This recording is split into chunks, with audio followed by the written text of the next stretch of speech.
Hello friends, I am Nisha Sharma, Associate Professor, Department of English.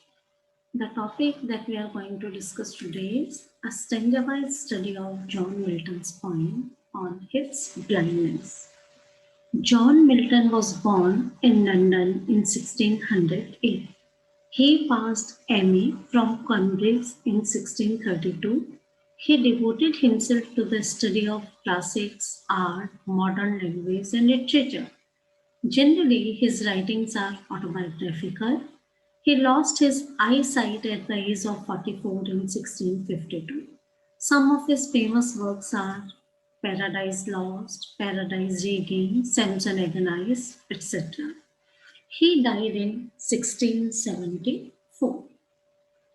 On his blindness is a personal sonnet expressing grief over his premature blindness. It is a complaint to God for this injustice. The poet was unable to use his poetic talent in the service of God. The poet soon realizes the supremacy of God and gets consolation. The poem on his blindness, composed by John Milton, is a personal sonnet. It shows that the ways of God are just. The poet loses his eyesight at the age of 44. The loss of his eyesight worries him very much. This sonnet of Milton expresses his grief over his premature blindness. He cannot use his poetic talent in the active service of God. He complains that God cannot expect any service from him when he has taken away his eyesight. Soon he realizes his mistake, that the best service to God is to bear the misfortunes and sufferings of life. These are given us by God to test our patience. So we should have faith in God. He feels that God does not want any service for his gifts. Thousands of angels work for him on land and ocean without rest. The only service to God is to bear patiently all the misfortunes. Thus, the complete dedication to the will of God is the best service to Him. And now to the point.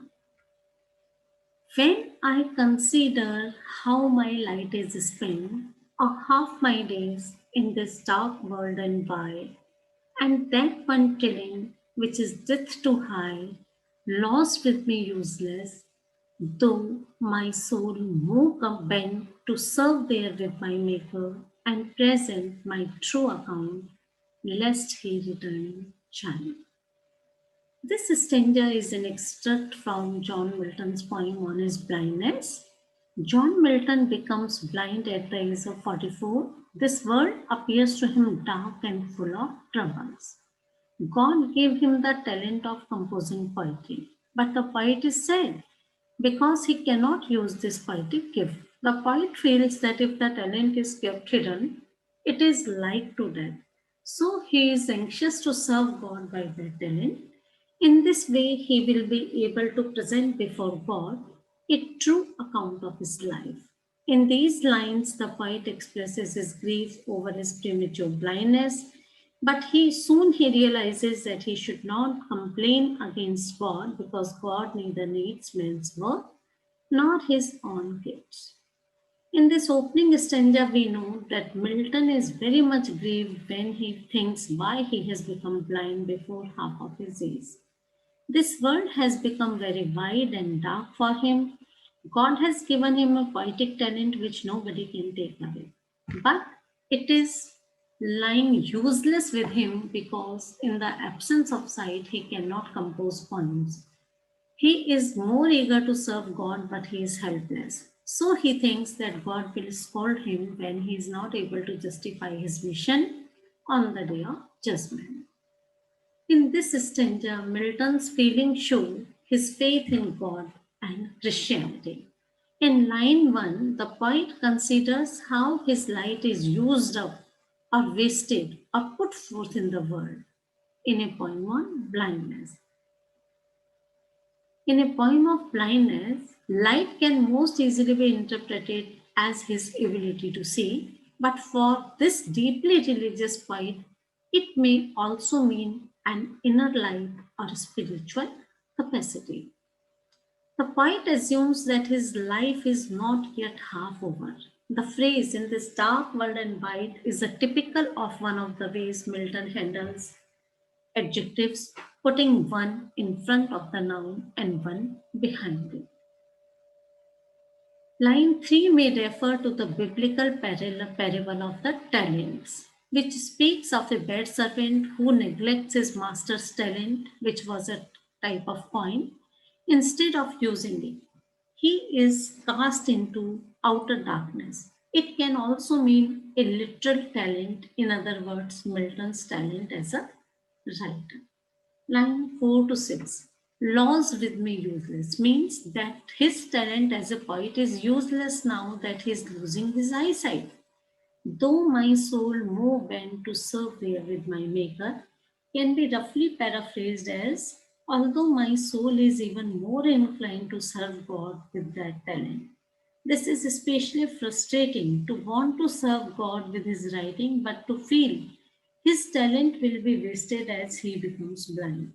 He wishes ultimately to present his true account or give a good account of himself and his service to God. Line 5 expresses the speaker's desire to serve God through his poetry, to use his talent for the glory of good. Line 6 may refer to the second coming of Christ or to the judgment. Lest he returning chide can be paraphrased so that he won't chide or rebuke me when he returns. Doth God exit light day labor, light denied? I fondly ask. But patience to prevent that Mama soon replies, God doth not need either man's work or his own gifts. Who best bear his mild yoke, they serve him best. In these lines, the poet expresses his firm belief in the greatness of God. The poet says that God is the Lord of lords and King of kings. He is all powerful. He has thousands of angels who are always ready to follow his orders. They are present over land and ocean without taking rest. Further, the poet says that the only service to God is to wait dutifully at his feet. Thus, the complete dedication to the will of God is the best service to him. In these lines, the poet expresses his grief over his premature blindness, but his sad thinking that his talent of composing poems is lying useless with him, although he is eager to serve God. In this stanza, we know poet's complaint to God and realization of his mistake. He foolishly asks, if God is so unjust that he expects a blind man to write poems, but soon patience checks him and tells him that God neither wants to take work from any man, nor he has any need of the gifts given by him. God has given punishment to man for his sins in the form of light suffering. So the man who cheerfully bears the misfortunes of life and takes them as the will of God serves him best. Thus the poet realizes that he should not complain against God. In this stanza, the poet has personified patience. In line number 7, 8, Milton grumblingly asks here if God just wants day work or smaller, lesser tasks, since Milton's blindness denies him his light and thus the use of his talents. Note that Milton allows his grumbling tone to show first and then qualifies his own attitude as foolish. Line number 8. Patience is not capitalized but has often been thought of as personification here rather than as another aspect of Milton's inner self. Either way, in the inner dialogue, patience speaks in the remaining 6 lines quite effectively, having the last word. Patience speaks to prevent that murmur, Milton's questioning of God's will in line 7. Patience reply explains one aspect of the nature of God and affirms a kind of service to God that is different from the service advocated in the parable of the talents. First of all, God does not need man's work or God given talents. The nature of service to God is explained next. Who best bear his mild yoke means the people who are most obedient to God's will, which is mild, not difficult. These people are the ones who serve God best. The image of the yoke is also biblical. A yoke was a kind of harness put on oxen, but in Matthew, it is an image for God's will. His estate is kingly. Thousands at his bidding speed in post over land and ocean without reins. They also serve who only standing there. Milton became blind before half of his age, so he was very grieved. He thinks that the gift of poetry given by God is lying useless with him. He makes a protest against God, but soon he realizes his mistake. He comes to know that unconditional surrender to the will of God is the best service to him. In this concluding stanza, the poet says that the position of God is like kings. Thousands of angels are running continuously over land and ocean. They do not take rest and travel from one place to another. They convey the message of God to the people everywhere at His order. The sufferings and misfortunes of life are given to us by God as a test. So, the best service to God is to bear these sufferings without any complaint. The last line of this stanza has become proverbial and is often quoted. Line number 11 and 12, he says, his estate is kingly, explains God's greatness. Patience goes on to elaborate in the next lines on that greatness. At God's bidding or will, thousands of people, and by implication, angelic messengers, speed and post all over the world all the time. This line implies a sort of constant worldwide motion of service to God's commands.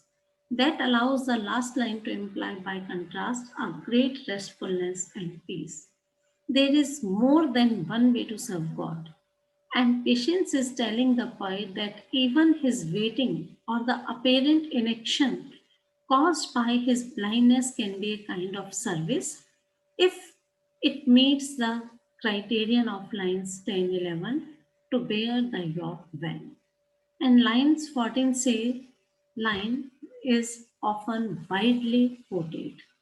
They also serve who only stand and wait. Thank you.